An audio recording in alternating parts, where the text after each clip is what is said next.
भी ऐसा है जो फॉर द फर्स्ट टाइम मुझे यहाँ पर देख रहा है, तो मेरा नाम अदिति है। पेपर 1 और पेपर 2 कंप्यूटर साइंस आप लोगों के लिए मैं यहाँ पर लेके आती हूँ। हम लोग यूजीसी नेट एग्जामिनेशन के लिए यहाँ पर प्रिपेयर कर रहे हैं, सभी के सभी रिसर्च एंट्रेंस एग्जामिनेशन के लिए भी हम लोग प्रिपेयर कर रहे हैं, और साथ ही साथ अगर आप लोग सेट एग्जाम के लिए प्रिपेयर करना चाहते हो तो भी आप लोगों के लिए जो चैनल पर वीडियोज है वो हेल्पफुल होते हैं। अगर आप सभी लोग हमारे साथ ज्वाइन करना चाहते हो तो आप लोगों को पता है जेआरएफ अड्डा एप्लीकेशन अपनी और साथ ही साथ जेआरएफ अड्डा वेबसाइट भी अपनी, तो आप लोग हमें वहां पर भी फॉलो कर सकते हो। अगर आप हमारे पेड बैच में आना चाहते हो दिसंबर वाले के लिए, तो पेड बैच पर भी आप लोग आ सकते। ये कंप्लीट पैकेज है जो आप लोगों को मिलता है, ठीक है। पेपर 1 प्लस पेपर 2 की कंप्लीट तैयारी होती है, वीडियो कोर्सेज होते हैं, 22-23 के प्रीवियस ईयर सॉल्यूशन हो रहे हैं हर सैटरडे को, हैंडबुक मिलती है पेपर 2 की, और टेस्ट सीरीज मिलती है पेपर 1 प्लस पेपर 2 की। हाइपोथेसिस का मतलब होता है क्या? परिकल्पना।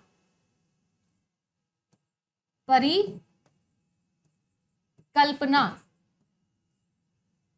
अब ये परिकल्पना का क्या मतलब होता है? परिकल्पना का मतलब होता है प्री सपोजिशन।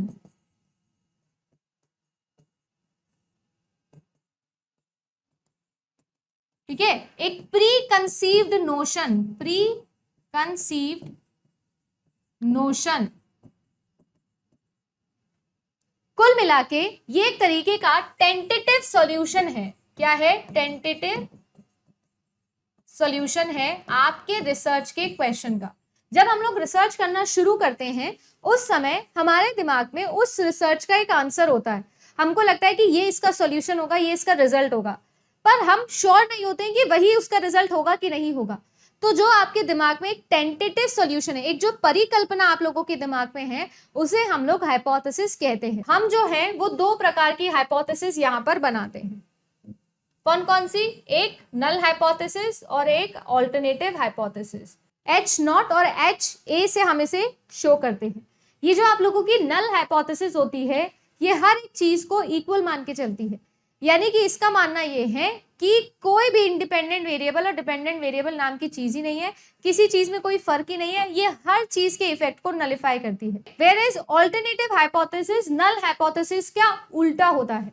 नल हाइपोथेसिस एक केस को शो करती है और वो केस हमेशा इक्वलिटी को शो करता है, नलिफाई करता है हर एक चीज को। जैसे मैं आप लोगों से बोलूं, प्लांट वाला एग्जांपल याद है क्या? आपके पास में 2 प्लांट्स है, एक प्लांट में आपने ए फर्टिलाइजर डाला, दूसरे प्लांट में आपने बी फर्टिलाइजर डाला। हमने बोला कि ए फर्टिलाइजर डालने से जो प्लांट की ग्रोथ है वो ज्यादा हो जाती है, ठीक है। हमारा ये हाइपोथेसिस था कि यार हम जब ये ए वाला डालते हैं ना फर्टिलाइजर, तो प्लांट की ग्रोथ हो जाती है, जल्दी हो जाती है। वेयरएज अगर मैं इसी केस के अंदर नल हाइपोथेसिस बोलूं तो नल हाइपोथेसिस क्या बोलेगी? आप चाहे ए डालिए चाहे बी डालिए, फर्टिलाइजर का प्लांट की ग्रोथ पर कोई इफेक्ट नहीं होगा, नो इफेक्ट होगा।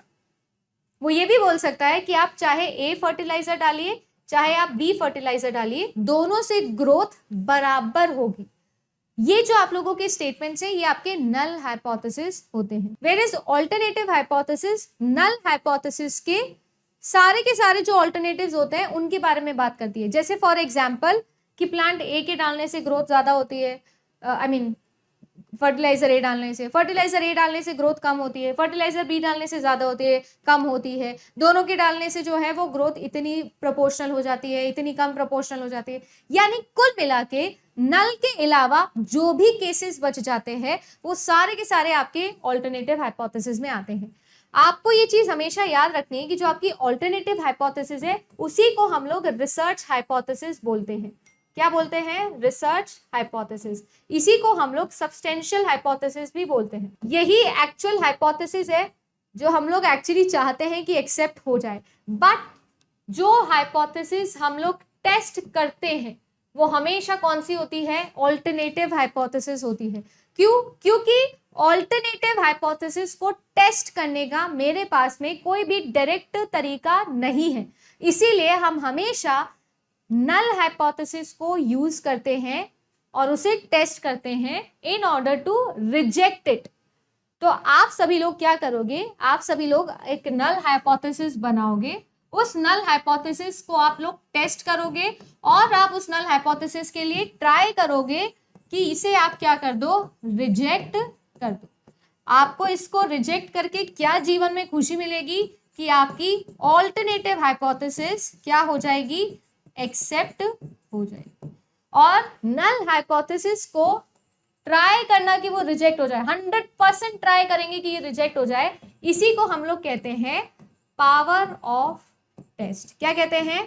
Power of test. 1 minus beta आपका पावर ऑफ टेस्ट होता है। अब सीन ऐसा है कि मान लीजिए कि आपकी नल हाइपोथेसिस जो थी, जो आप एकदम 100% ट्राई कर रहे थे कि भाई रिजेक्ट हो जाए, गलती से वो ट्रू हो गई, तो देखो नल हाइपोथेसिस फॉल्स हो तब तो बहुत बढ़िया बात है, तब तो कोई दिक्कत वाली बात ही नहीं है। पर इमेजिन करिए कि आपकी नल हाइपोथेसिस ट्रू है और फिर भी आपने क्या किया, खुशी खुशी के अंदर रिजेक्ट कर दिया, तो ये जो खुशी है ये किस में बदल जाएगी? गम में बदल जाएगी। क्या हो जाएगी? गम में बदल जाएगी। और आपके पास में आ जाएगा आपका क्या? Type 1 error. Very very important term, जो कि थंबनेल पर आपको दिख रहा है, यही है आपका महापाप। अब इमेजिन करिएगा आपने क्या किया, नल हाइपोथेसिस को इस डर से कि आपके जीवन में महापाप हो चुका है, तो आपने गंगा जी के लिए ट्रेन पकड़ी और आपने बोला कि अब मैं एक्सेप्ट करूंगा, चाहे कुछ भी हो जाए जीवन में, रिजेक्ट नहीं करूंगा नल हाइपोथेसिस को, अब और पाप नहीं करूंगा। गंगा जी में नहाने पहुंच गए, ठीक है, नल हाइपोथेसिस ट्रू थी तो आपने क्या कर लिया? एक्सेप्ट कर लिया, कोई दिक्कत वाली बात नहीं है, आपकी खुशी बनी रही। बट मान लीजिए कि नल हाइपोथेसिस क्या थी? फॉल्स, गलत थी, और फिर भी खुशी खुशी में आपने क्या कर लिया? एक्सेप्ट। तो जीवन में क्या आएगा? जीवन में फिर से आ जाएगा गम, आंसू वाला, ठीक है, जो गंगा जी में ही बह जाएंगे आंसू भी साथ में आपके। तो ये जो आप लोगों के गम जीवन में दोबारा से आया है, इस बार इस गम को हम कहते हैं टाइप 2 एरर। और ये जो टाइप 2 एरर होता है, इसे हम लोग कहते हैं पाप। क्या कहते हैं? पाप। टाइप 1 एरर को हम कहते हैं अल्फा एरर। क्या कहते हैं? अल्फा एरर, ठीक है जी। और जो टाइप 2 एरर होता है उसको हम लोग कहते हैं बीटा।